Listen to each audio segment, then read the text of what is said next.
Welcome to the Lease Option Experience. I'm John Jackson, your host, and together with my co-host, Joe Seski, we answer all of your questions about lease options in real estate.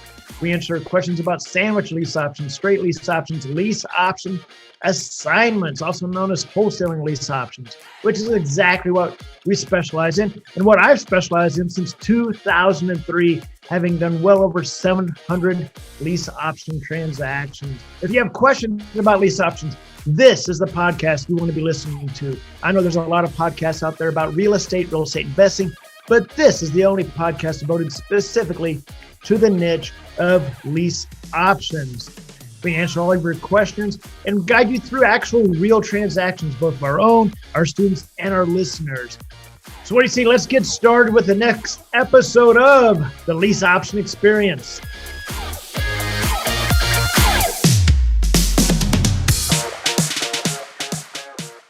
Hi there, and welcome to the Lease Option Experience. I am your host, John Jackson. My co-host, Joseph Seski. Joe Seski is not here today, so that means it's going to be a phenomenal interview because he couldn't make it. And it's sad that he couldn't make it because we have a special guest here who is also from Pennsylvania. Before we get to our special guest for today, again, if you are watching this on Facebook, on YouTube, or listen to it on iTunes, give us a thumbs up, leave comments. I do actually respond to the comments. If you have questions, email them to me, questions@leasingtobuy.com, questions@leasingtobuy.com. If you want a bunch of free stuff, because I know you do, just go to leaseoptiondocuments.com, leaseoptiondocuments.com. You'll get my seller price sheet, my lease option calculator, my scripts, everything. And there's even some free training on there for you as well. So for all you freebie people, all you freebie freaks, go to leaseoptiondocuments.com. Now on today's podcast of the Lease Option Experience, I've got a special guest who's been doing real estate actually longer than I have, if you can believe that. And so he and I have never actually met in person, so this will be an interesting interview. And I've got a lot of questions I want to dig into, so we'll get this started. So, Mr. Joseph Bodek. Hello, Joseph. Do you prefer Joseph or Joe? I answer to most anything, John. Hey, you works. All right. Joe works. Joe. All right, Joe. So, Joe, I got so many things I want to talk about here. I want to talk about the split level houses. I want to talk about the guitars, the fact you're from Pennsylvania, the fact that you're computer challenged, and the coaching that you do. So I'm not even entirely sure where to start. So I'm just going to kind of throw a dart here and see where it sticks. So you have actually been involved in real estate for many, many, many years, and even your family, including, I believe it was your grandfather, is that right, or your father? So tell us a little bit about the history of the family in real estate. Okay. Well, basically, John, I'm not the guy that saw the late night infomercial and went ahead and purchased it, and the rest is history. That's not me. I'm actually third generation. My grandfather was a builder developer. My dad was a builder developer. As a matter of fact, he was one of the biggest builders of residential housing in the country back in the 50s and 60s, and actually the 70s as well. So my background actually started in conventional real estate, where he taught me, how to build houses, develop ground. I ran about 2,000 apartments for him. And so I built houses and did all that kind of stuff for a number of years. And so I've been in the business actually since 1971. I guess I dated myself. Okay. Anyway. Yep, there we go. He dropped the bomb. There we go. So anyway, you went from Woodstock to real estate. There we go. But I look good, man. I look good. You know what I mean? You look good. You look good. So anyway, what happened was I went into some other businesses, actually the real estate business for a little while, and wound up coming back into real estate, came back into conventional real estate. I didn't really want to build houses anymore at that time. And that's basically how I got started. And in 94, I believe, is when I got back into real estate and started working in creative real estate. And that's sort of the history of how I got involved. And so you had mentioned something about was your grandfather that really was the premier split level house builder, or was that Oh your no, father? that was my dad. That was my Your dad, dad. Yeah, okay. if any of your listeners out there are familiar with the split level home, my father kept saying he invented them. I'm not convinced about that, but I know that he made them famous. He built thousands of them. As a matter of fact, he built 2,000 of them about 3 miles from where I'm sitting right now. And but I mean, he built row homes. We built, colonials. We built all kind of houses. But if you're in a split level, you're probably in one of his designs. So that's where the split level really came from. What and so of course you're up in Pennsylvania, um, and I'm here in Texas. So in Texas, very we certainly have some split level. It's just not very common, and I have to imagine, yeah, yeah, probably from the '70s, I guess, but they're not very common. What's the big benefit in a split level? Was it kind of like a sunken living room where it was just kind of cool at the time? Well, yeah, but it gives you one of the beautiful things about the houses that he built was that you could alter them all kind of different ways because of the layouts. So, they had garages and you could open the garages into the living room, which is, you're right, you had levels up and down level. But one of the things about his house is if you drive by any of his developments, you'll see that they've altered them quite a bit when you get inside. So that was one of the big things about a split level, the ability to alter the property. So you're saying like, well, that's I'm about to go down some rabbit hole here on it. I'm going to Okay. spend 30 minutes talking about a split level house, Joe, and that's not. so I get to see me spending an entire. That'd be great, Joe. Do an entire 30-minute podcast on the split level On home. the split level, yeah. I'd be curious to see if that doesn't get the highest ratings of any podcast I've done. So let's talk. So I take you play the guitar. I try. Okay. I've been playing a long time. Unfortunately, I've been kind of busy. I haven't been able to get to them in quite a while, but I give it my best shot when I can. Yeah. Okay. So, and I'm going talk about bouncing around here. It's almost like my medication has worn off here. I'm just bouncing from topic to topic. But so let's talk about where you first kind of popped up on the radar, or on my radar, I should say, which would have been, I don't know how many years ago, on Bigger Pockets, where you were making a lot of posts on there. And I was still posting on there at the time. I haven't been on there forever, to be honest with you. But you were putting a lot of posts on there. I had never heard of you, which is not uncommon or anything. But normally when someone's posting consistent, good information, I've been around long enough in the education space that normally I would have heard of them or whatever, and was not familiar with you. And you were posting quite a bit of good, relevant content on Bigger Pockets. You and my friend Brian Gibbons, who I've not heard from in a long time. Matter of fact, I'm going to add him to my list of people to interview. But nevertheless, so that's where you kind of first started popping up on my radar, and then and now you spam the hell out of me on my email. Sorry, you should tell me I can eliminate you there. No, not at all. I'm sure I'm on there by choice. Believe me, I blast everybody with my stuff. But by the way, I actually like your emails that I get. I have to assume that you write those. I like the fact that they're short, they're concise. I like the fact the marketing, the psychology of putting, hey, at 15 minutes and 3 seconds, you'll hear how blah, blah, blah, or whatever that timestamp is. I'm like, oh, that's good. I like how he did that. So whenever I put that into an email now, I call it, oh, let's put a Bodek in there. Put a Bodek in there. But so you were doing real estate. Let's talk a little bit about let's talk about lease options first of all. Then I want to get into the coaching part of it and the education side of it, and how you're approaching that. So let's talk about lease options. So what I specialize in, Joe, is the assignment, the lease option assignment. So I say, hey, I do pretty houses, the pretty house profits, that type of thing, where we simply do lease option assignments. Typically, we're working with houses that are 200,000 and above, not always, but typically 200, 250, 300, 350, et cetera, $1,000 houses. And we assign those, and that's what we teach our students to do. Well, obviously, as you well know, there's the straight lease option, there's a sandwich lease option. And I tell my students, or anybody, that I highly recommend not to do a sandwich lease option or attempt one until you've done maybe 4 or 5 or 6 assignments, so you understand the flow of the lease option, how the numbers work, what you're looking for, and you're not putting yourself into a difficult situation.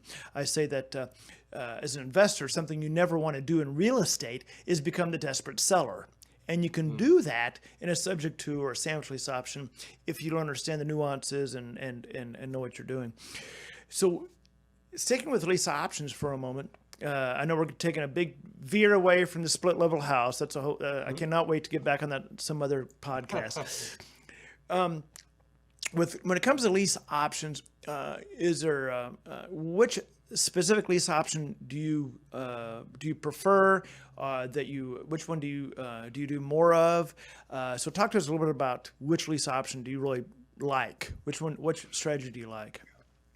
Well, I'll be honest with you. I because of my background, as I say, I ran about 2,000 apartment units, and for our company, and so I'm familiar with being a landlord.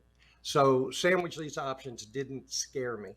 And that is where I began, actually, with sandwich lease options. And the reason is, as you would know, there's 3 paydays there that I like very much. But I'm a stickler for residual income. So I like that rent spread, okay? Because if all else fails while you're, looking for new deals, at least you got that monthly coming in. So when I first started back in '94, I started in wholesaling. And the reason that I went into lease options was because I was looking, when you're doing wholesaling, as you well know, you're going to throw out a majority of leads because they won't take your low offer, or there's not enough equity in the property to make it work. So how I got into lease options was I one day I kind of stared at I caught my waste paper basket, my trash can, and I'm looking at it, and there's like a huge pile of what I call property information forms. Those are the forms I use to fill out the information on the properties. And it was just, the trash can was full of them. And I said, well, this is ridiculous. I'm spending all this time, all this money to find these deals, and I'm throwing 95% of the leads into the trash. So I said there had to be a way to turn these leads into deals. So I started doing a lot of, research on the various niches out there. And I found about 5 of them, sub 2, fix and flip.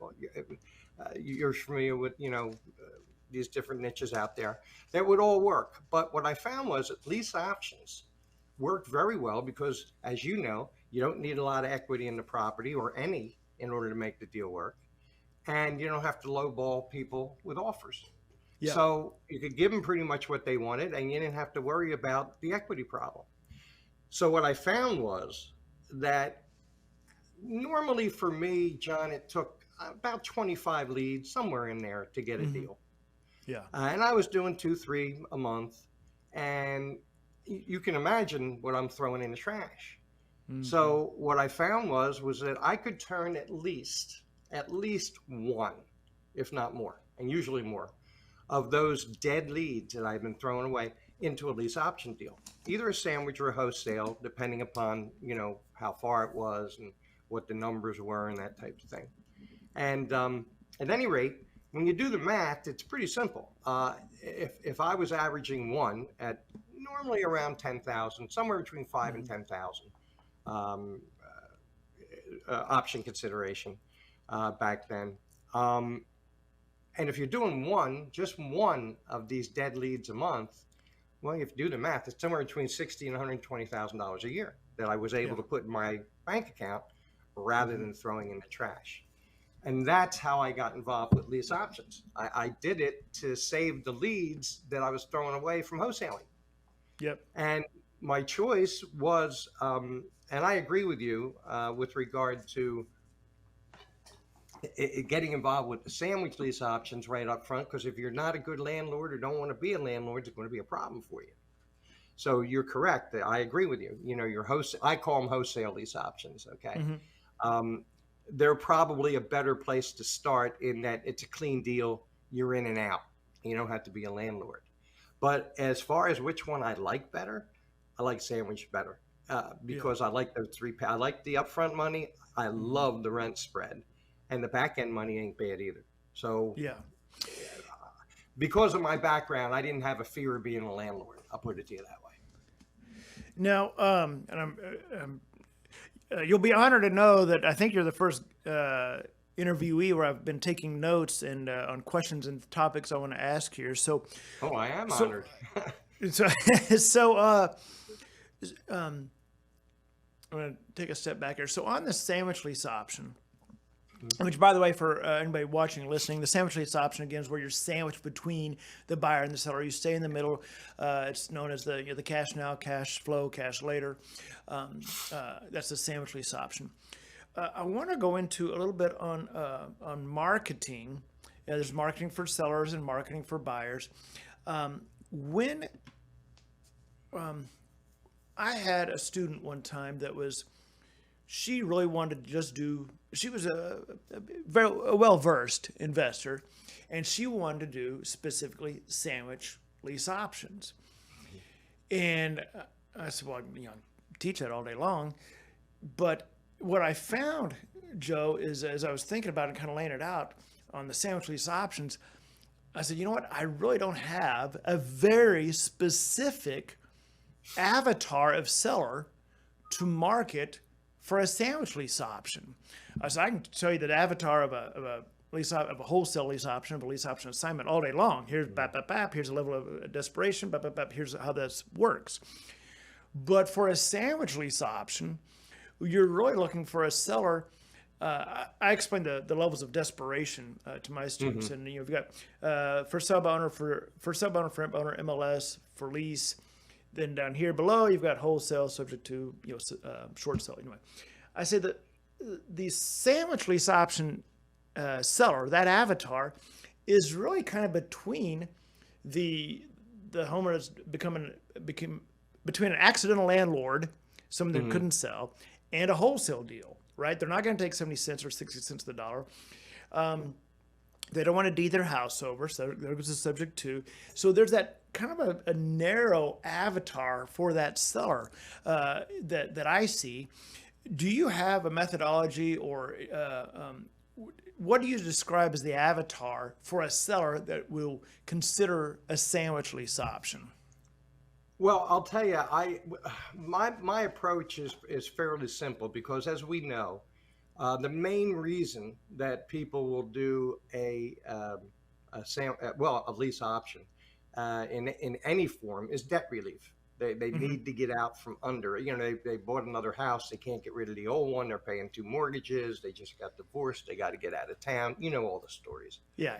But my approach was pretty simple.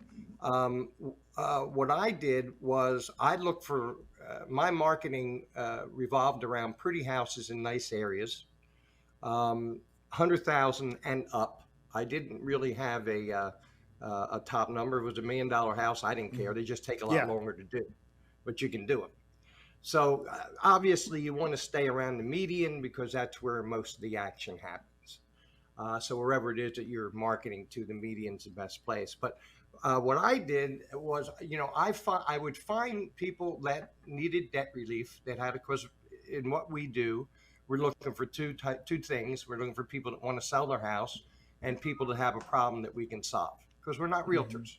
Okay. We're not here to list your house and wait for somebody to sell it. We're here to solve a problem, which I'm sure you do all the time. And, so once I had I'm working pretty houses, nice areas, 100,000 and up. A lot of times I would adjust the numbers to whatever the median was in that area, maybe 200 to 400,000, depending upon where you are. In Philly, that was the area I worked, 100 to 400,000 most of the time. But then once I got them, what I did was looked at a couple things before I decided which way I was going to go. One thing I looked at was distance. Why? Because I'm lazy. I'm going to admit it. I don't like to travel more than an hour to a house unless it's a killer deal. And I mean a killer deal. And I've had a few, but normal deals, I don't want to drive 2 hours, 3 hours to see a house. So I would keep it within an hour of distance. And the other thing that I would have to look at are the spreads. If I've got a property where, when you have in a sandwich lease option, you've got 3 paydays. So you can kind of finagle with them a little bit. For example, maybe you're getting a low upfront money, but you're getting $800 a month in rent. I would do that deal. Okay. So you take each one of the paydays individually, and they may not all be what you want, but if 1 or 2 of them does the trick, you can do the deal.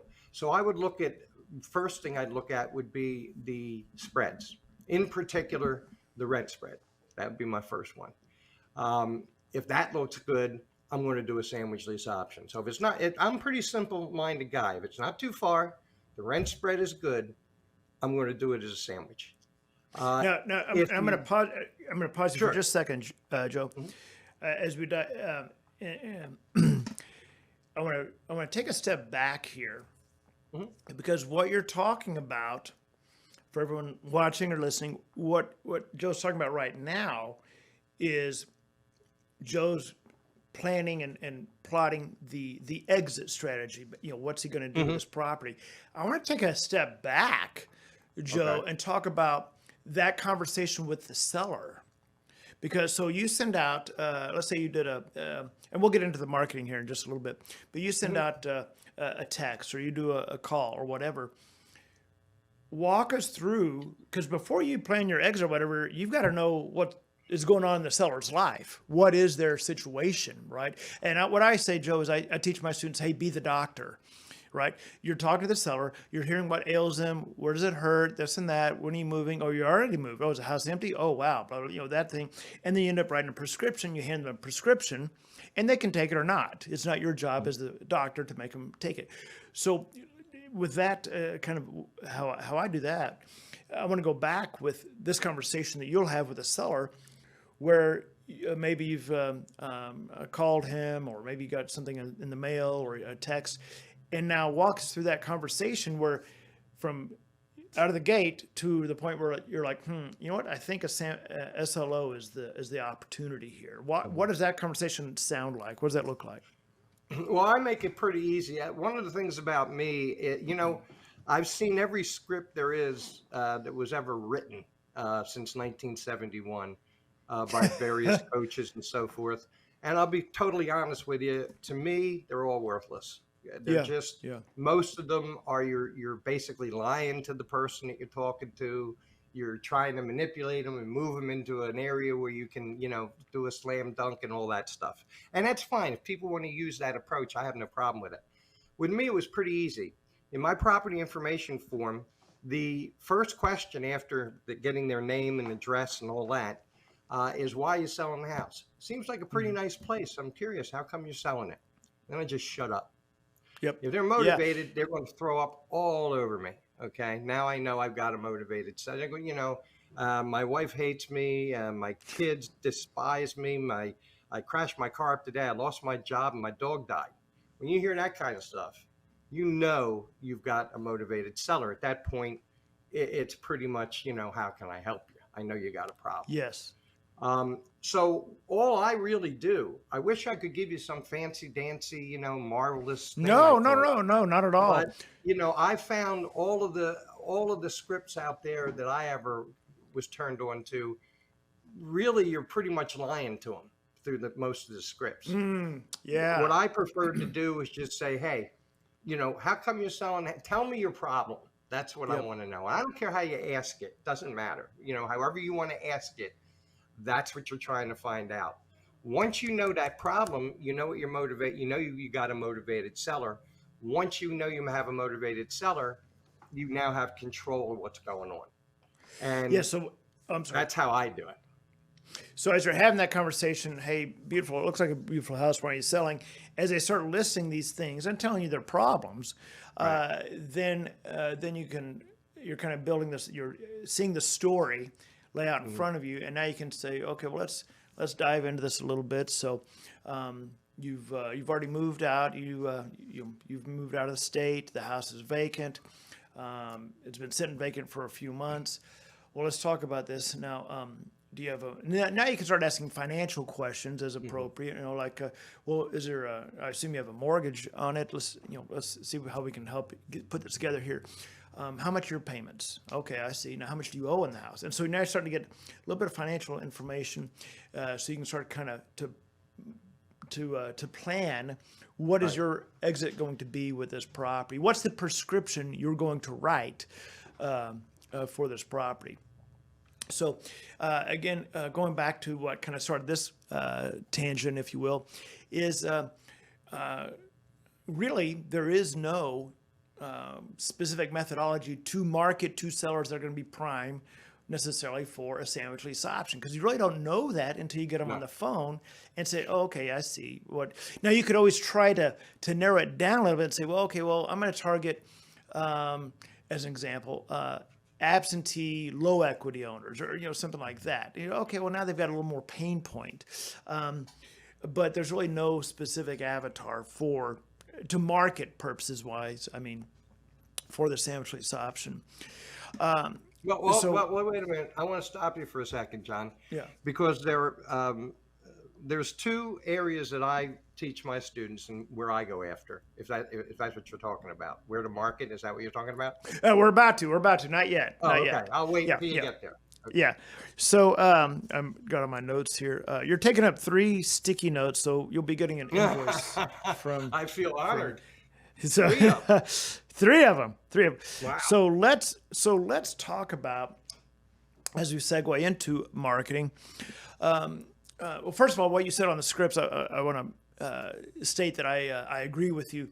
Most scripts I read are absolute garbage, and it's like you're trying to, it's like it reminds me of like something off of like, was it Boiler Room? No, was it Boiler Room? No, what's the movie? I know what you're talking about. I know that. I think it was Boiler Room. Yeah. Yeah. And so, like, I have scripts that I'll give to my students, and I tell them point blank. I said, now, here's some scripts, and I say, but now I don't use scripts, and neither should you, because when you're having a conversation with someone, you don't go, hey, Bob, and look at a piece of paper and go, hello, my name is Tim, whatever. You just have a conversation. Right.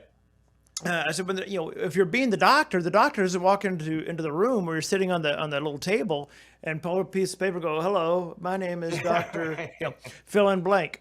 And so I say, here's these scripts, but I don't want you to use scripts, but you can look at these very simple scripts that I've written out just to see how I'm gathering a little bit of the information, how the flow of the conversation, then make it your own. So I agree.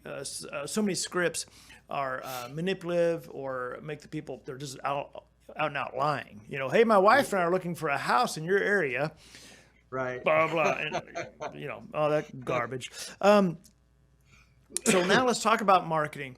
When I do, so we teach multiple ways to market to sellers.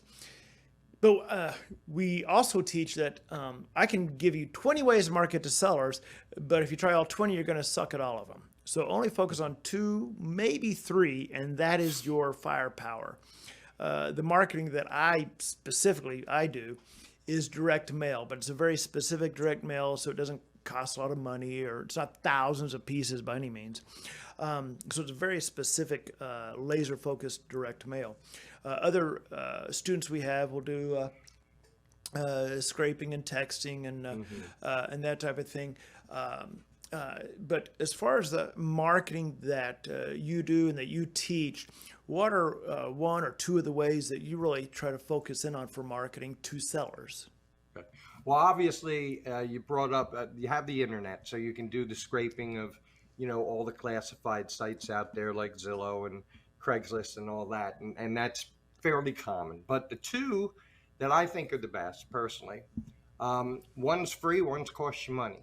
The first one, it costs you money, which I lived off of. Now you have to understand, I don't do a lot of my own deals these days. I do Right. deals, but I'm doing them with my students. Okay, Yeah. so I do a little marketing to make sure, to test the markets, make sure I'm still, doing appropriate things. But the two that I think are the number ones, first, direct mail. I agree with you 100%. That obviously costs a few dollars. My big thing was direct mail to the expireds, no more than 30 days old on the MLS, and the old actives 90 days or older. Reason being, I'm looking for two things. People that want to sell their house, I know they want to sell their house if they're on the MLS, and a person with a problem. So if the listing went expired, it's a problem, didn't sell. If it's been on the market for 100 days to 150 days, it's a problem. So that's, and by the way, my numbers were up until a couple of years ago when I stopped doing a lot of it. For every 1,000 postcards that I sent out, I knew I would get a minimum of one deal. Oh, yeah. Yep. Like Yep. magic. I agree. Okay. A minimum of one. You're going to get more. I agree. But a minimum of one. So those are the numbers here in Philly that I experienced. Okay. I usually got more than one deal, obviously, on 1,000 postcards. But like you said, I'm not sending out billions of them. Okay. Right. It's a targeted situation. The second place that I send my students is wholesalers.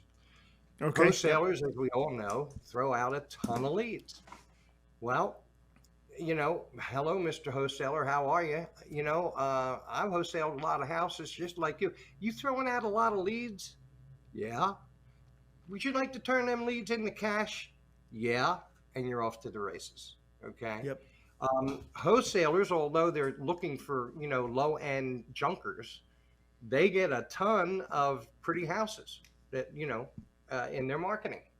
And they wind up throwing them in the trash because they don't know what to do with them. In addition, and I think I can say this, I've been in business a long time. There's a fair amount of people in this business that really don't know what they're doing.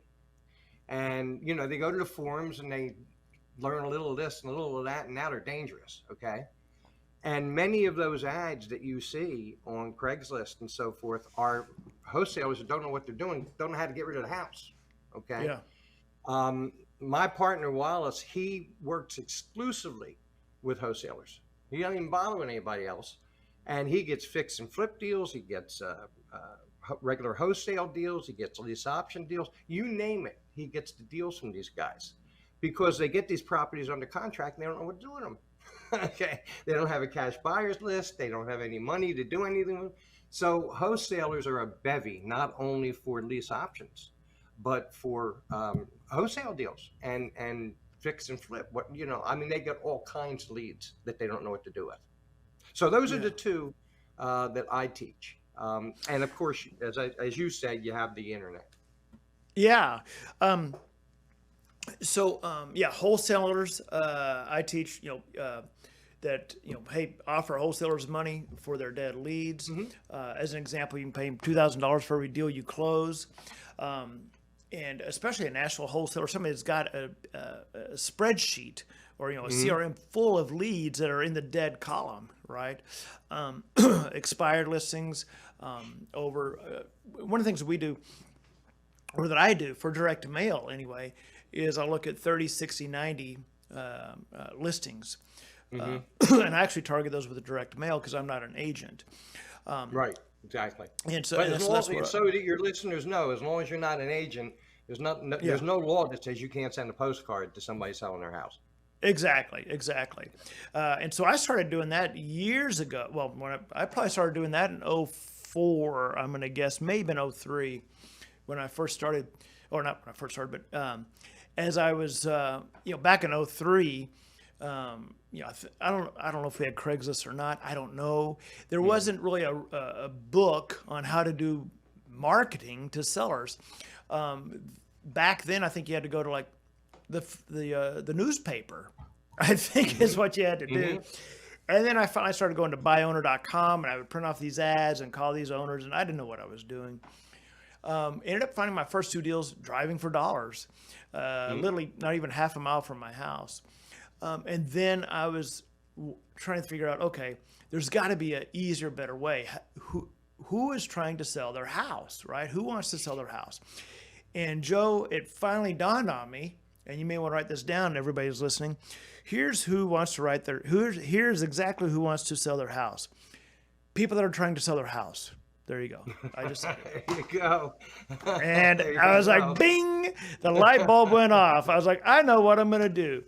And of course, back in those days, I had nothing automated. So I would print off all these ads, all these listings from realtor.com. I'd go and cross-reference the tax records. I was handwriting. Oh, it was but you know what you do, do what you got to do. But, and to think about the things that you and I, had done for marketing, handwriting envelopes or this or that or whatever. And now if, someone does, sends 20 text messages and doesn't get a contract, they whine and move on to the next real estate course. John, they have no idea what we had to do. No idea whatsoever. I mean, today with the internet, I'm with you, man. I remember my first deal came from an ad in a local newspaper. Okay, because that's what you did back then. Yeah. Okay. Yep. We had newspapers. We didn't have the internet yet, hardly. I mean, it was there, but nothing like today. And you're right. I hear these people whining, and I just look at them and go, "You just have no idea. You just have no idea how good you have it." Yep. They don't, and they want quick, easy results. They don't realize you actually have to put in work. They have no idea what it's like to turn your living room into a mail center, into a mailing house, And you got the kids doing child labor over there, putting the stamps on and all this and that, And that's what I did. So now let's talk a little bit about marketing for buyers, and then I want to go into the coaching that you have. So with marketing for buyers, anything specific that you have found that really works well, marketing for buyers for lease options? I'll tell you, John, when I put an ad in, and what I used to do if I wanted to test an area, I put an ad in, rent to own properties available in such and such a county, and see how the phone reacted. Now, would this ad go on? Would it go on Craigslist, newspaper, or Craigslist? What? Yeah. Okay. I just threw it in Craigslist just to see, what kind of react. I didn't put it in a ton of places. Just threw it into Craigslist, and I just wait and see what the phone did. And I have to tell you, in my personal experience, when you run a rent to own ad, your phone rings off the hook. At least that's my experience. Now, most of them are not going to be qualified. Okay. I mean, everybody wants to have a house, so you're going to go through a ton of them. But, when I place an ad for a house and it says rent to own in big letters, I never worried about buyers. I always found buyers from Craigslist. You can put ads. I'm trying to you got me on the spot, but you know what I'm talking about. Any classified site out there. Yeah. When you put a rent to own ad there, to me, at least for me, I always got tons of calls. I never had a problem. So yeah, we'll do multiple. We'll do Facebook Marketplace is huge. Craigslist for us anyway has really died out. Facebook Marketplace has taken the place of Craigslist. Mm-hmm. Now I do have a VA that will take so we have Leasing to Buy, our mothership that our students will post their properties on. Then my VA will take those listings and put them on multiple websites. There's syndication sites like Fizber and Zumper that will go out to multiple sites.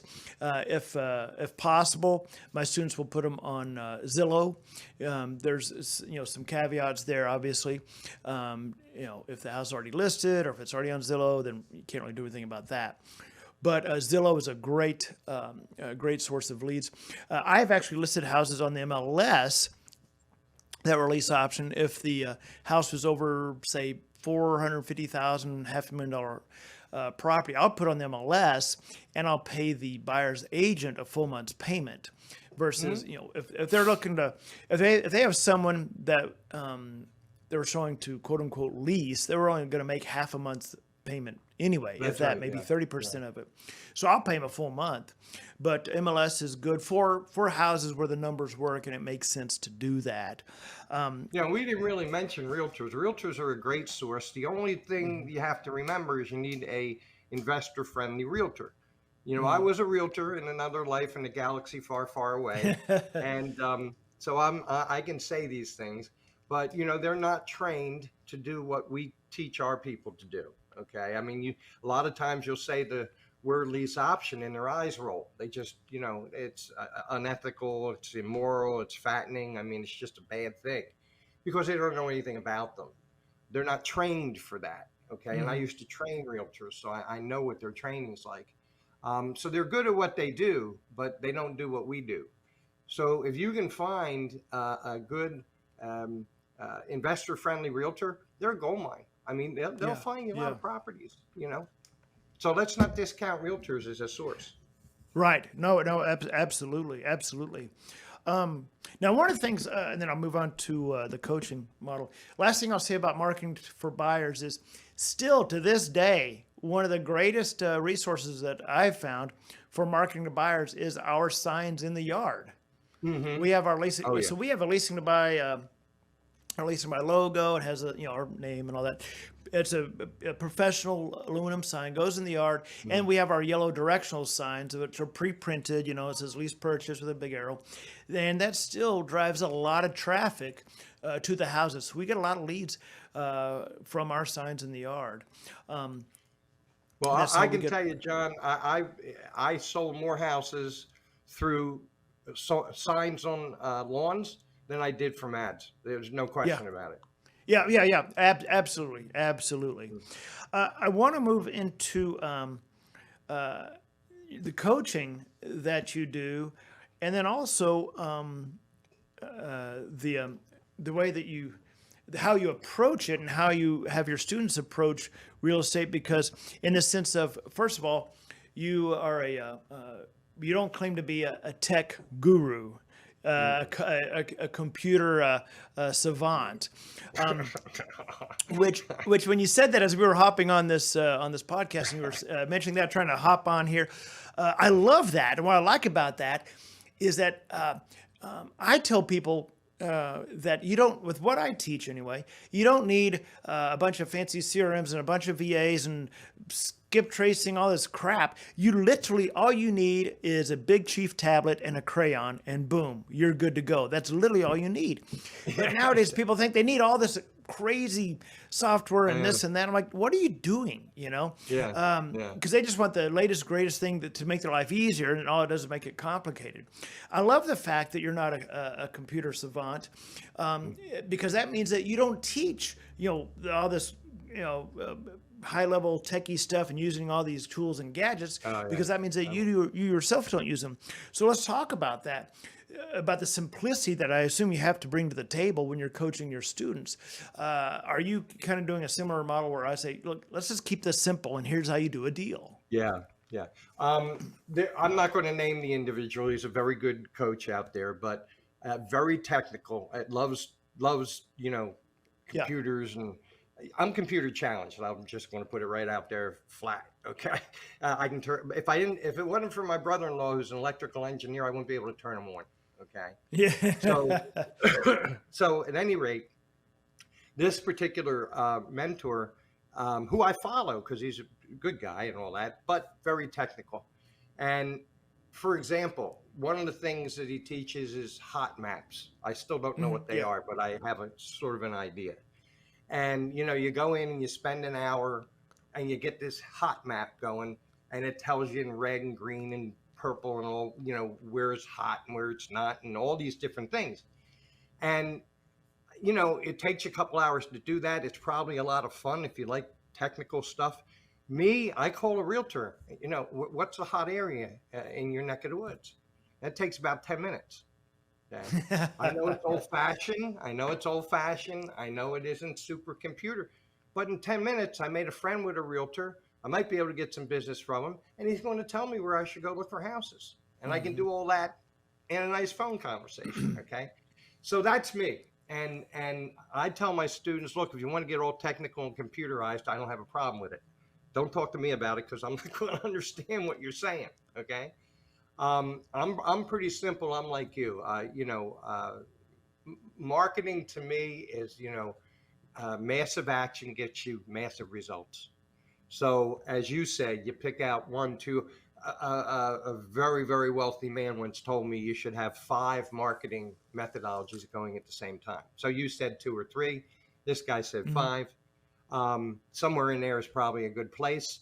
And if you're out there, whether it's postcards or it's stuff you're putting on Craigslist or driving for dollar, whatever it is, you just got to do a lot of it. And if you do a lot, he who speaks to the most people wins. I mean, that's my philosophy. Absolutely. And as you're talking, I think there's a few reasons that people tend to get the shiny object syndrome with techie stuff like heat maps and this and that or whatever. Like I personally would have no use for a heat map. I think they, in their minds, that they think it's going to make their life easier having this techie stuff. Also, I think that it keeps them in the comfort zone of not talking to human beings. That's right. That's right. Now we live in a world when it comes to real estate, where with all the technology that we have this idea or this hope that all this technology is going to remove the need to talk to human beings, because that's going to get us outside of our comfort zone, and I don't like to talk to what if the seller says no, or worse yet, what if the seller says yes? I don't know what to do, right? Exactly. So with all this technology, you mean I literally had one of my students, we call them dream partners. I've had this happen twice now. We're 2 months into it, and keep in mind they've already paid. They're not getting their money back because we were giving them 1,000%. When you have my cell phone number and you're calling me at 8:00 at night with questions, you're not getting your money back, right? Because I'm giving you everything I have. But I've had 2 students, totally different students, that within 2 months or so, maybe 3 months, decide that this isn't for them. They didn't know they were going to have to talk to sellers. Like, what are you talking about? That's like working at being a car salesman and going, I didn't know I was going to have to talk to customers. What? The biggest thing, John, that one of the biggest things that I have to conquer with my students is them trying to conduct business either texting or email. Yes. Okay. And I try to tell them, you're talking to a person about his house. You can't do that with a text, and you can't do it with you use text and email to create curiosity to bring them to you so you can talk to them. That's the purpose of that stuff. Okay. But man, they get on, they start texting this stuff and they can't get the answers that they want. And I tell them, you can talk, can't you? You got to get on the phone and talk to these people, because you're right. People don't talk to people anymore like we used to, because when we came up, okay, everything that we did that we were kidding around about earlier, we had to talk to people. There was no, if we didn't want to, it didn't matter. There was no other thing you could do. There was no texting. It didn't exist. Okay. Right. So we had to talk to people, and it is difficult in this technical society to get these people to actually talk to somebody. They get scared to death. And you're right. What if they say yes? Now they go into real panic. Okay? Yeah. That's the scariest thing. Yeah.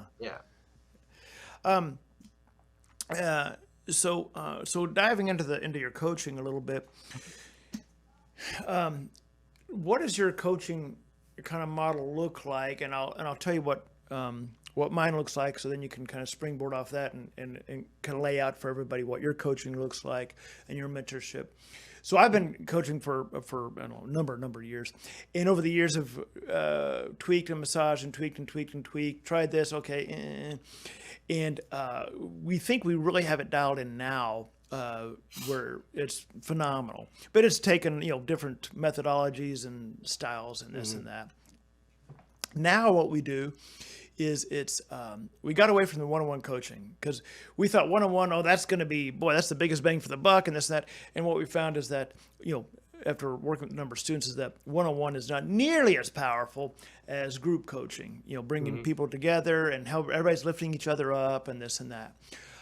So we do group coaching. Joe, who is not here today, Joe Seski from Scranton, Pennsylvania, he's my coach. So he coaches a couple times a day. He has 2 slots of the day where he does 2. He's actually gone on for 4 hours, but he does 2 coaching slots a day, 5 days a week. So any student has literally 10 opportunities a week to be on a call with Joe, which works out great because they may have a seller that they need to talk with on this time slot or whatever. So it works out great. And so it's a very, very small group, people on each of these calls. And then I do the bi-weekly call. And we found that this has really helped the success rate dramatically. Now, it's not really scalable, right? We're not going to, or do we want to, take on, say, 100 people at a time. We're not going to do that. But that's our model, and our success rate is really high. Now, you, I believe you're, from the coaching side, you're the one-man show, right? You don't have a coach. Okay. So how do you, as the coach, as the one person, what's your model look like? Well, I've had a site and a program up for about 8-9 years now. I can't remember exactly, and it's basically lease options and wholesaling, and it's very similar to what you're doing. But I do one-on-one in order to walk them through deals if they want me to. Oh yeah, So, sure, yeah. So I know you probably do that as well. But other than that, I would do weekly meetings. Now, what's happened is that I hooked up with a fellow by the name of Wallace Zhao, it's an amazing story. He came over from China and didn't know the language, didn't know the customs, so forth and so on, did all these, menial jobs. He came over in 2002. By 2010, he discovered creative real estate. And a year later, he had made his first $1 million. That's a hell of a story, okay? When you don't even know, you don't even know the language, okay? So he came to me. His philosophy was very simple. If a deal comes across his desk and he doesn't know how to do it, he goes and finds somebody to teach him. That's how I met him. Who, not how. Yes. Yeah, he came to me to learn how to do lease options. So over the last couple of years, we got to talking, this, that, and the other thing. At any rate, we got together and we have a program called the Executive Mentor. It's we call it the Transaction Engineer Mentoring Program. And where it came from, my expertise is lease options and wholesaling. His is fix and flip, subject to and funding, because he lends money out to investors as well as he borrows to do his own jobs. So he's very adept at funding. So what we decided to do was put everything together and create a transaction engineer program, because there are so many deals that come across people's desks that I couldn't have done this alone because it's too much. But between the two of us, we can break it up so that we can handle whatever comes our way. But our philosophy is, I sort of grew to his philosophy. If you don't know how to do it, learn. Because the amount of money that you're leaving on the table because you simply don't know how to do a fix and flip or funding, a subject to deal, doesn't make any sense. If you're serious about the business now, I'm not talking about the part-timer, somebody just trying to get vacation money. That I'm talking about serious players, okay, that want to be, people want to be somebody. So we put this thing together. We call it the Transaction Engineer Mentoring Program. And what we did was we have 6 different programs: fix and flip, sub 2, funding, lease options, wholesale, and the automated lead machine, the ultimate automated lead machine, which tells you how to work with wholesalers. And then we broke them down into like 3 programs. So if you can't afford the big one, you can do the smaller one. And then we have individual programs. So it's sort of for anybody that wants it. And what we do is, like we have weekly meetings, okay? And if they become a mentoring member, which has a little a monthly fee. It's not a big deal. Then we'll walk them through deals if they want. They can call us on the phone. We'll give them our business number so they can call us and talk to us. And they can email us at any hour of the day and night, and we'll get back to them and help them out. So that we do a little bit of one-on-one as well as your weekly situation. And that's kind of what we put together. Are you JVing with these people, with their students? Yeah. We give them 60%. We take 40% if they want us to walk them through a deal. You know, what I've done is I've over the last 2 years now, I've changed my model to where we JV on the first 40,000 in profits, which I'll probably raise that. But the reason I didn't used to JV with people because I thought, well, if you're already paying me for my mentorship, why am I going to take part of your deal? But once I had the wrong mindset about it. Once I changed to where hey, we're JVing on the first say 40K. Our success went up. And the reason is because I don't do a lot of deals my own. So like I'll do I'll do some marketing. The leads come to me and I just forward them to my guy in say down in Houston or whatever that's working a deal.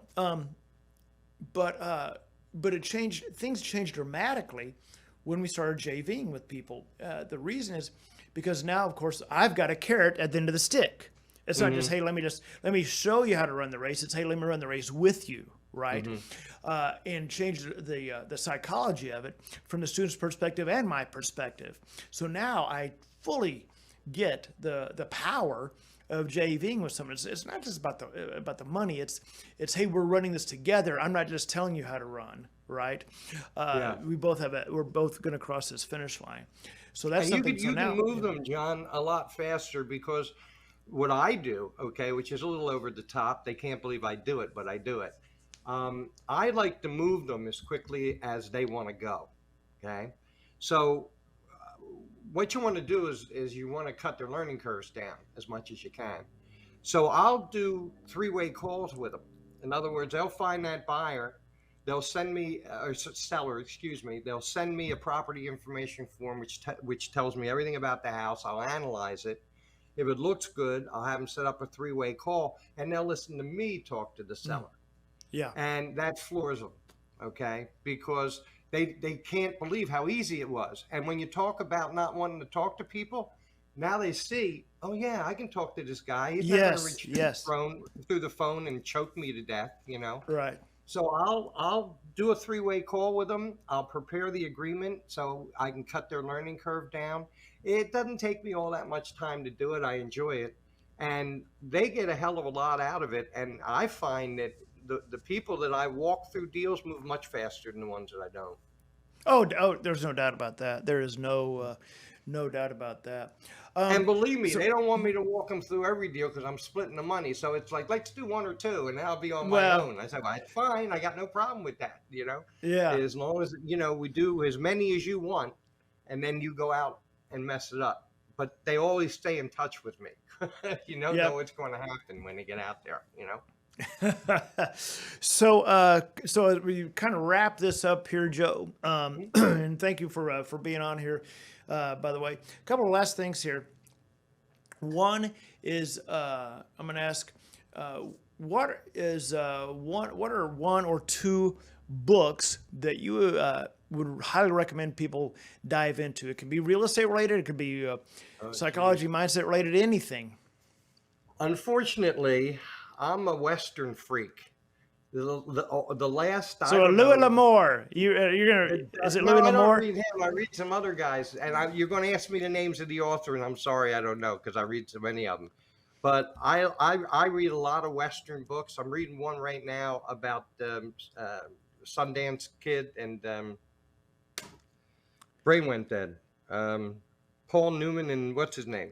Billy the Kid and the no, not Billy the Kid. Just because you asked me, but anyway, it's Sundance. Oh, Butch Cassidy and Sundance. Butch Cassidy and the Sundance. Yeah, that's the one I'm reading right now. I don't read a lot of how-to books or real estate books or And I'll tell you why. It's not because I'm lazy. It's because I have established what I'm going to do. Yes. And Yeah. I'm not really looking for anything major to change. So I just read what I enjoy, and I enjoy Westerns, and I enjoy, I'm a World War II freak. So I read. So I'm sorry I can't help you in that, because I haven't read a business book, and I can't remember how long. So I don't read books about real estate. I think I would probably shoot myself in the head if I had to read a book about real estate. I mean, could you find something more boring to read about? I do read about. I read about some marketing, or the brain and mindset and this and that that I find interesting. Right now, I'm listening to a book.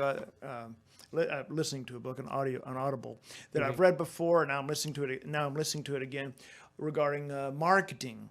Regarding it's called The Story Brand. It's about you're creating the story, which is great if you're going to be doing, say, a webinar or a presentation, kind of crafting that, which then, of course, when we're talking about speaking and selling, you're talking about, psychology, how do people think? What do they like? Yeah. But since you like Westerns, now this is not a Western. I'm going to give you the name of a book. It's a phenomenal book. It's a true story, though. Okay. So you got to write this one down, Joe. It's called Drug Lord. Drug Lord? Drug Lord. Okay. It's a true story about a story that took place in Texas, on the border of Texas, in Ojinaga, which is in Mexico, and Paso. Anyway, down on the border of Mexico. Now I'm from Texas, so it kind of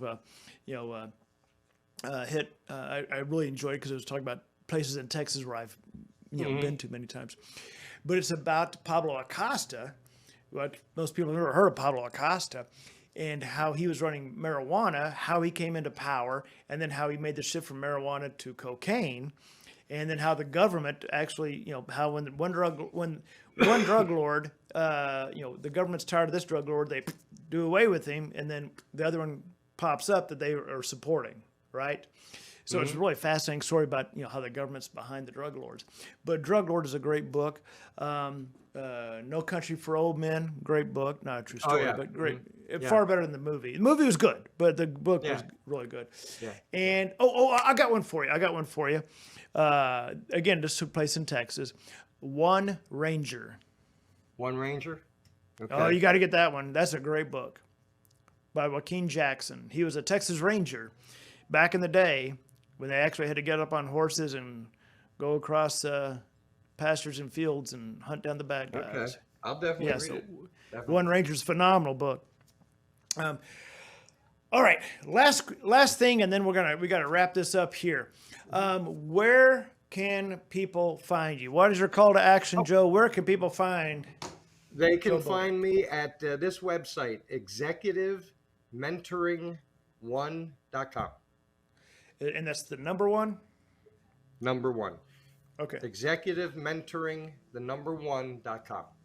Executivementoring1.com. Executivementoring1.com.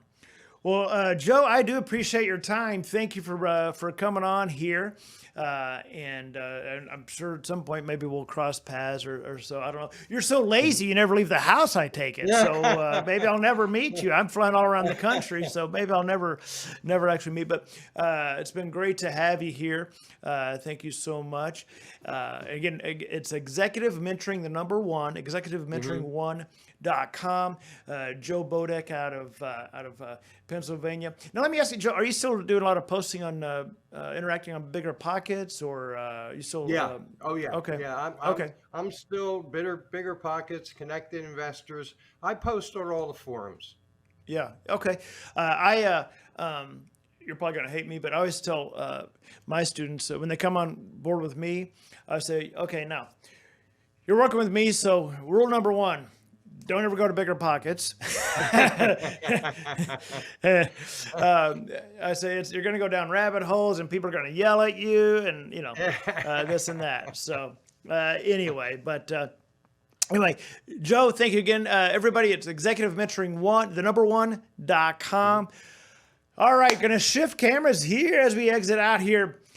Wow, another amazing, phenomenal podcast here and show with the lease option experience. Again, if you want a lot of free stuff, you can go to leaseoptiondocuments.com. You got a lot of my lease option calculator, price sheets, this and that. If you want to learn more about working with myself and my team, you can go to thedreampartners.com. And if you're watching this on YouTube or listening on iTunes, if you're listening on iTunes, watching on YouTube, give us a thumbs up, leave comments, let me know what you're thinking. If you have questions, reach out to me, questions@leasingtobuy.com, questions@leasingtobuy.com. Again, we'll see you on the next episode of the Lease Option Experience. Take care. Well, thanks for listening to another episode of the Lease Option Experience. I hope you got a lot of information out of that episode. Again, if you have any questions about lease options, email us questions@leasingtobuy.com. Again, that's questions@leasingtobuy.com. And again, if you haven't yet, subscribe to us on iTunes. Give us a thumbs up on any platform that you're listening to or watching us on. Again, questions@leasingtobuy.com. And if you haven't, again, go to leaseoptionclasses.com. Get all your free downloads, a lot of great information, including the steps to lease option, my lease option calculator, my seller price sheet, and even my comparison sheet. Again, that's leaseoptionclasses.com. And we've got a lot more training videos there as well. And you can even learn more about the Lease Options 2.0 training information. All right, take care, and we'll see you on the next episode.